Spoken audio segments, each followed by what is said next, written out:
Instagram की कहानी, एक साधारण फोटो ऐप से ग्लोबल सोशल मीडिया जायंट बनने तक। नमस्कार दोस्तों, आज हम बात करेंगे एक ऐसे प्लेटफॉर्म की जिसने सिर्फ तस्वीरें शेयर करने का तरीका नहीं बदला, बल्कि लोगों के जीने, दिखने, सोचने, खरीदने और अपने आप को दुनिया के सामने प्रस्तुत करने का तरीका भी बदल दिया। हम बात कर रहे हैं इंस्टाग्राम की। आज इंस्टाग्राम सिर्फ एक सोशल मीडिया ऐप नहीं है, यह एक ब्रांड बिल्डिंग मशीन है, एक क्रिएटर इकोनॉमी प्लेटफॉर्म है, एक एडवर्टाइजिंग पावर हाउस है और लाखों बिजनेसेस के लिए ग्रोथ इंजन भी है। लेकिन सवाल यह है कि इंस्टाग्राम की शुरुआत कैसे हुई? क्या यह शुरू से इतना बड़ा था? इसे किन स्ट्रगल्स का सामना करना पड़ा? इसने कौन सी स्ट्रैटेजीज अपनाई और इससे बिजनेस की दुनिया को क्या सीख मिलती है? तो आइए इंस्टाग्राम की इस इंस्पायरिंग जर्नी को शुरुआत से समझते हैं। शुरुआत, इंस्टाग्राम का जन्म कैसे हुआ? इंस्टाग्राम की कहानी सीधे इंस्टाग्राम से शुरू नहीं होती। इसकी शुरुआत एक दूसरे ऐप से हुई थी जिसका नाम था बर्बन।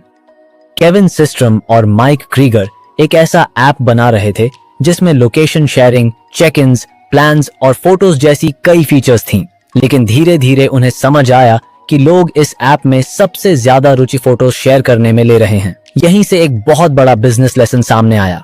कई बार ग्रोथ का रास्ता ज्यादा फीचर्स जोड़ने में नहीं, बल्कि अनावश्यक चीजों को हटाने में होता है। दोनों फाउंडर्स ने बर्बन को सिंप्लीफाई किया। उन्होंने ऐप को सिर्फ फोटो शेयरिंग, फिल्टर्स, लाइक्स और कमेंट्स तक सीमित कर दिया। यही सिंप्लीफाइड प्रोडक्ट आगे चलकर इंस्टाग्राम बना। इंस्टाग्राम को 6 अक्टूबर 2010 को एप्पल ऐप स्टोर पर लॉन्च किया गया और लॉन्च के पहले ही दिन ऐप को करीब 25,000 यूजर्स ने ज्वाइन कर लिया। सिर्फ 3 महीनों से भी कम समय में इसके यूजर्स की संख्या 10 लाख तक पहुंच गई। अब सोचिए, ऐसा क्यों हुआ?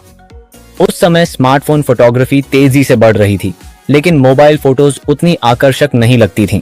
इंस्टाग्राम ने फिल्टर्स की मदद से ऑर्डिनरी फोटोज को आर्टिस्टिक फील दे दी। लोगों को लगा कि अब वे सिर्फ फोटो नहीं ले रहे, बल्कि अपने मोमेंट्स को सुंदर बना रहे हैं। यही इमोशनल कनेक्शन इंस्टाग्राम की शुरुआती सफलता की सबसे बड़ी वजह बना।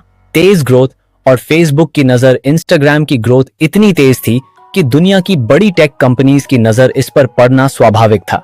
और फिर आया वह टर्निंग पॉइंट जिसने इंस्टाग्राम की दिशा हमेशा के लिए बदल दी। अप्रैल 2012 में फेसबुक ने इंस्टाग्राम को करीब $1 अरब में खरीदने की घोषणा की। उस समय बहुत लोगों को यह डील बहुत महंगी लगी, क्योंकि इंस्टाग्राम के पास बहुत कम एम्प्लॉइज थे, रेवेन्यू मॉडल बहुत बड़ा नहीं था और कंपनी अभी शुरुआती स्टेज में ही थी। लेकिन फेसबुक ने एक चीज बहुत पहले समझ ली थी, भविष्य मोबाइल का है, विजुअल कंटेंट का है और यंगर यूजर्स का अटेंशन ट्रेडिशनल प्लेटफॉर्म्स से हटकर नए प्लेटफॉर्म्स की तरफ जा रहा है। इंस्टाग्राम को खरीदना सिर्फ एक एक्विजिशन नहीं था, यह फ्यूचर ऑफ सोशल मीडिया पर किया गया स्ट्रैटेजिक इन्वेस्टमेंट था। इस डील के बाद इंस्टाग्राम को capital, engineering support, infrastructure, global scale और एडवर्टाइजिंग इकोसिस्टम का बहुत बड़ा लाभ मिला। लेकिन सबसे अच्छी बात यह रही कि इंस्टाग्राम ने अपनी अलग आइडेंटिटी बनाए रखी। यही कारण है कि फेसबुक की बैकिंग मिलने के बाद भी इंस्टाग्राम ही बना रहा। Growth struggles. सफलता का रास्ता आसान नहीं था। इंस्टाग्राम की कहानी बहुत इंस्पायरिंग है, लेकिन यह सफर बिल्कुल भी आसान नहीं था। हर बड़ी कंपनी की तरह इंस्टाग्राम को भी कई गंभीर चुनौतियों का सामना करना पड़ा। पहली चुनौती, क्या सिर्फ फोटो शेयरिंग काफी थी? शुरुआत में इंस्टाग्राम एक फोटो शेयरिंग ऐप था, लेकिन समय के साथ एक सवाल सामने आया, क्या लोग हमेशा सिर्फ स्टैटिक फोटोज देखकर ही एंगेज रहेंगे? डिजिटल प्लेटफॉर्म्स की दुनिया में यूजर अटेंशन बहुत जल्दी बदलता है। अगर प्लेटफॉर्म इवॉल्व नहीं करता तो यूजर्स नए विकल्पों की तरफ चले जाते हैं। इंस्टाग्राम को यह खतरा साफ दिखने लगा था। दूसरी चुनौती, फीड ओवरलोड। जब प्लेटफॉर्म पर यूजर्स और कंटेंट दोनों बहुत बढ़ गए तो यूजर्स के लिए रेलेवेंट पोस्ट ढूंढना मुश्किल होने लगा। इंस्टाग्राम ने खुद स्वीकार किया था कि यूजर्स अपने फीड की लगभग 70% पोस्ट मिस कर रहे थे। यह एक बड़ा संकेत था कि क्रोनोलॉजिकल फीड अब पर्याप्त नहीं है। इसीलिए इंस्टाग्राम ने एल्गोरिदम बेस्ड फीड की दिशा में कदम बढ़ाया। इससे रेलेवेंट कंटेंट दिखाने में मदद मिली, लेकिन साथ ही क्रिटिसिज्म भी बढ़ा।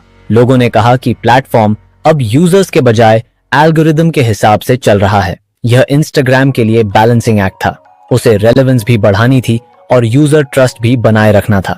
तीसरी चुनौती, स्नैपचैट का राइज। फिर सोशल मीडिया मार्केट में स्नैपचैट का प्रभाव बढ़ने लगा।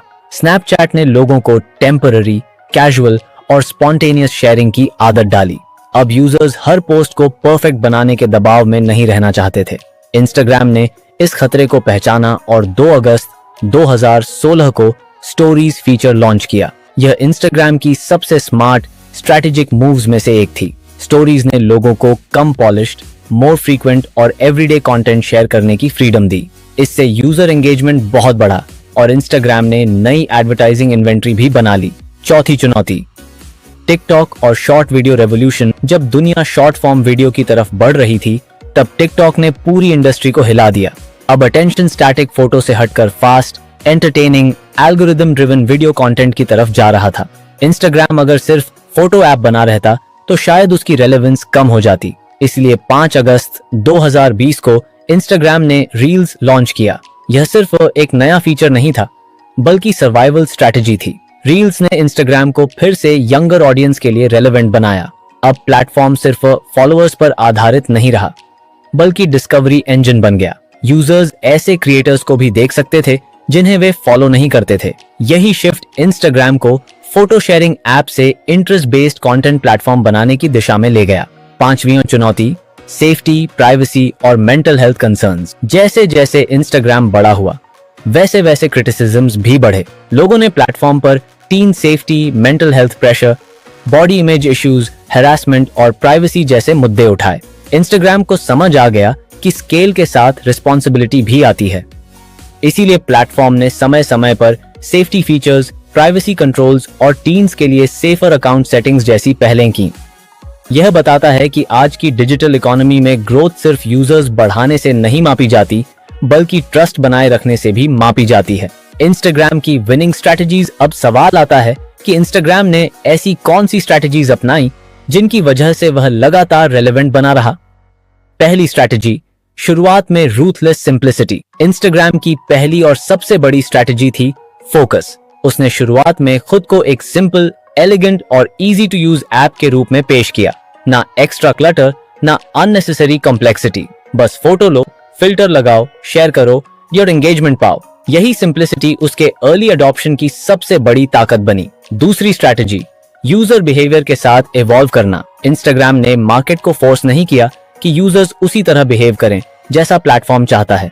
उसने यूजर्स को ऑब्जर्व किया और खुद को बदला। जब टेम्पररी शेयरिंग बढ़ी तो स्टोरीज आई, जब शॉर्ट वीडियो बढ़ा तो रील्स आया, जब शॉपिंग और प्रोडक्ट डिस्कवरी बढ़े तो कॉमर्स फीचर्स आए। यह स्ट्रैटेजी बहुत महत्वपूर्ण है, क्योंकि आज के डिजिटल मार्केट में वही प्लेटफॉर्म टिकता है जो यूजर बिहेवियर के साथ बदलता है। तीसरी स्ट्रैटेजी, क्रिएटर इकोनॉमी को अपनाना। इंस्टाग्राम ने बहुत जल्दी समझ लिया कि क्रिएटर्स ही उसके इकोसिस्टम की जान है। क्रिएटर्स ऑडियंस लाते हैं, ऑडियंस ब्रांड्स को आकर्षित करती है, ब्रांड्स एडवर्टाइजिंग स्पेंड लाते हैं और प्लेटफॉर्म की वैल्यू बढ़ती है। इसलिए इंस्टाग्राम ने क्रिएटर्स के लिए मोनेटाइजेशन टूल्स, सब्सक्रिप्शंस, बैजेस और बिजनेस टूल्स जैसे कई फीचर्स विकसित किए। यह मूव बहुत स्ट्रैटेजिक था। इंस्टाग्राम ने सिर्फ कंटेंट होस्ट नहीं किया, बल्कि कंटेंट क्रिएटर्स को इकोनॉमिक अपॉर्चुनिटी भी दी।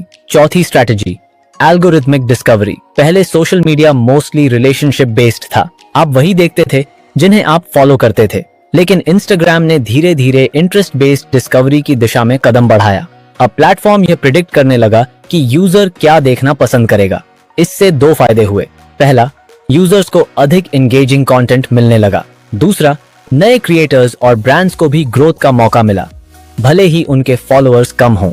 5वीं स्ट्रैटेजी, मेटा की एडवर्टाइजिंग पावर का लाभ। इंस्टाग्राम की एक और बड़ी ताकत है कि वह मेटा इकोसिस्टम का हिस्सा है।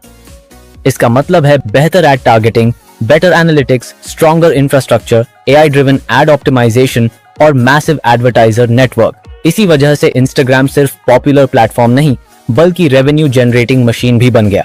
छोटा सा स्वॉट एनालिसिस। अब इंस्टाग्राम का एक छोटा सा स्वॉट एनालिसिस समझ लेते हैं। स्ट्रेंथ्स।